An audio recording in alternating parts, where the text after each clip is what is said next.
میرے نبی نے فرمایا جس شخص کی بیوی بد اخلاق ہو یہ شوہر نہ تو اسے سمجھائے اور نہ تو اسے طلاق دے، میرے نبی نے فرمایا ایسے شخص کی دعا قبول نہیں ہوتی۔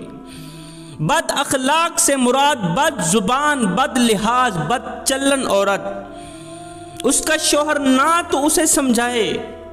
اور نہ ہی تو ایسی عورت کو طلاق دے، میرے نبی نے فرمایا ایسے شخص کی دعا قبول نہیں ہوتی۔ اس سے بڑی تباہی اور بربادی کی بات کیا ہو سکتی ہے کہ بیوی بے نمازی ہو اور مسلمان شوہر اسے یہ بھی نہ سمجھائے کہ تو نماز پڑھ، اسے نماز پڑھنے کی تلقین نہ کرے، اور جب خود نماز نہیں پڑھے گا بیوی کو نماز پڑھنے کی تلقین کیسے کرے گا؟ میرے نبی نے فرمایا جو شخص بیوی کو نماز پڑھنے کی تلقین نہیں کرتا، اگر اس کے گھر میں ایک عورت ہے وہ بے نمازی ہے، فرمایا ایسے شخص کی دعا قبول نہیں ہوتی۔ جس گھر میں بد چلن عورت رہتی ہو، بد زبان عورت رہتی ہو، حضرت علی رضی اللہ تعالی عنہ کا قول مبارک ہے، فرمایا جس گھر میں بد چلن عورت رہتی ہو، بد زبان، بد لحاظ عورت رہتی ہو، فرمایا اس گھر کے کسی بھی شخص کی دعا قبول نہیں ہوتی۔ اگر تم دعاؤں کی قبولیت چاہتے ہو تو پھر اپنے گھروں میں نمازی عورتوں کو لے کر آؤ، پرہیزگار عورتوں کو لے کر آؤ، متقی عورتوں کو لے کر آؤ، جو پانچوں وقت کی نماز ادا کرتی ہوں، قرآن پڑھتی ہوں، دین کا درد رکھتی ہوں۔ آئے حضرت ابراہیم بن ادھم رحمت اللہ تعالیٰ علیہ کے پاس ایک شخص آیا، کہنے لگا حضرت اللہ تعالیٰ نے خود فرمایا ہے کہ تم دعا کرو میں تمہاری دعا قبول فرماؤں گا، پھر ہم دعا کرتے ہیں اللہ تعالیٰ ہماری دعا ہمارے منہ پہ کیوں مار دیتا ہے، رد کیوں کرتا ہے؟ حضرت ابراہیم بن ادھم نے فرمایا میاں 5 چیزوں کی وجہ سے آج ہماری دعائیں قبول نہیں ہوتی، رد کر دی جاتی، ہمارے منہ پہ مار دی جاتی ہیں۔ پوچھا گیا حضرت وہ 5 چیزیں کون کون سی ہیں؟ حضرت ابراہیم بن ادھم نے فرمایا میاں ہم نے اللہ کو تو پہچانا مگر اس کا حق ادا نہیں کیا، ہم اللہ کو مانتے ہیں مگر اللہ کی نہیں مانتے، کاش کہ ہم اللہ کو ماننے کے ساتھ ساتھ اللہ کی بھی مان لیتے، یہاں سے دعا نکلتی بعد میں قبول پہلے ہوتی۔ نمبر 2، ہم قرآن پڑھتے ہیں لیکن اس پر عمل نہیں کرتے،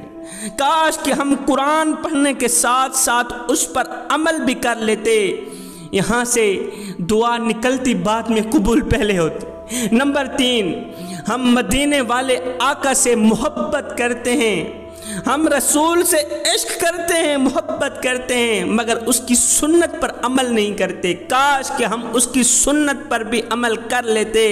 یہاں سے دعا نکلتی بعد میں قبول پہلے ہوتی۔ نمبر 4، ہم ابلیس کو شیطان مانتے ہیں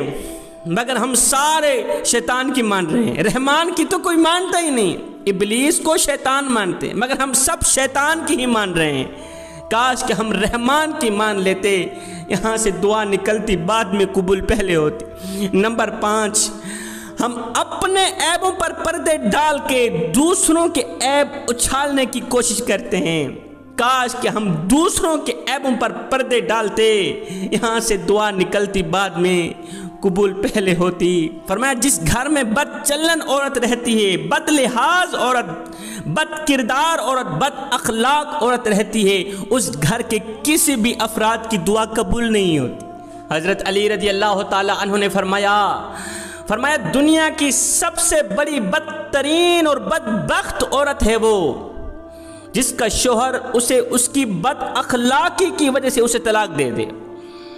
نماز نہ پڑھنے کی وجہ سے اسے طلاق دے دے، دین کی دوری کی وجہ سے، دین کا درد نہ رکھنے کی وجہ سے اسے طلاق مل جائے، دنیا کی سب سے بڑی بدترین اور بدبخت عورت ہے وہ۔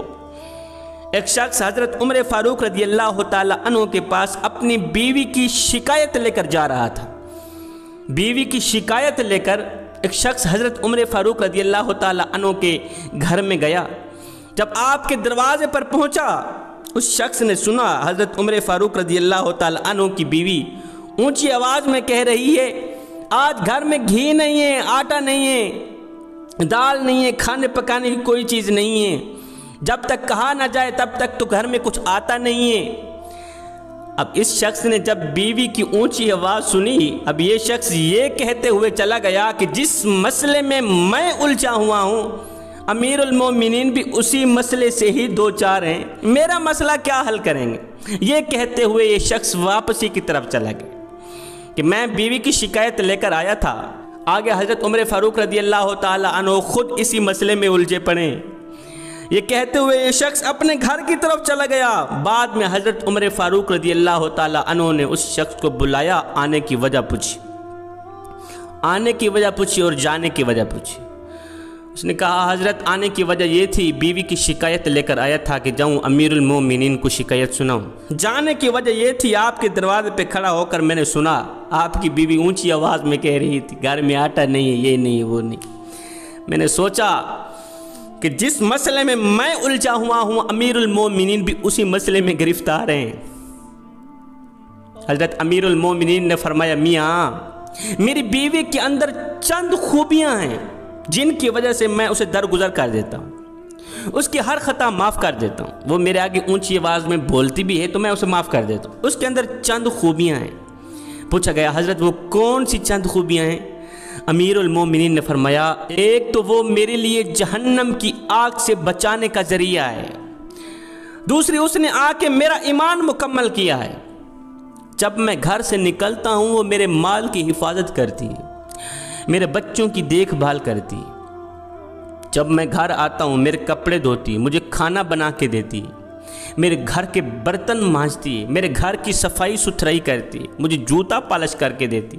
میری بھی نوکری کرتی، میرے بچوں کی بھی نوکری کرتی۔ یہ خوبیاں ہیں جن کی وجہ سے میں اسے معاف کر دیتا ہوں۔ اب یہ سن کر وہ شخص اتنا شرمندہ ہوا، بے ساختہ بول اٹھا حضرت یہ خوبیاں تو میری بیوی کے اندر بھی ہیں، یہ خوبیاں میری بیوی کے اندر بھی ہیں، ان تمام خوبیوں پر پانی پھیر کے اس کی ایک خامی لے کر میں آیا ہوں۔ حضرت آپ دعا کریں اللہ تعالیٰ مجھے بھی درگزر کرنے کی توفیق عطا فرمائے۔ آج کا انسان دوسروں کے عیب ڈھونڈنے کی کوشش کرتا ہے لیکن اپنے گریبان میں جھانک کر کے نہیں دیکھتا کہ میرے اندر بھی کوئی عیب ہے یا نہیں، میرے اندر بھی کوئی خامیاں ہیں یا نہیں۔ انسان نے کوئل سے پوچھا اگر تو کالی نہ ہوتی کتنا اچھا ہوتا، پھر انسان نے سمندر میں بہتے پانی سے پوچھا اوئے اگر تو کھارا نہ ہوتا کتنا اچھا ہوتا، پھر انسان نے ایک دن گلاب کو اٹھایا تلی پہ رکھا، پوچھنے لگا اوئے اگر تیرے اندر یہ کانٹے نہ ہوتے تو کتنا اچھا ہوتا، تینوں بول اٹھا انسان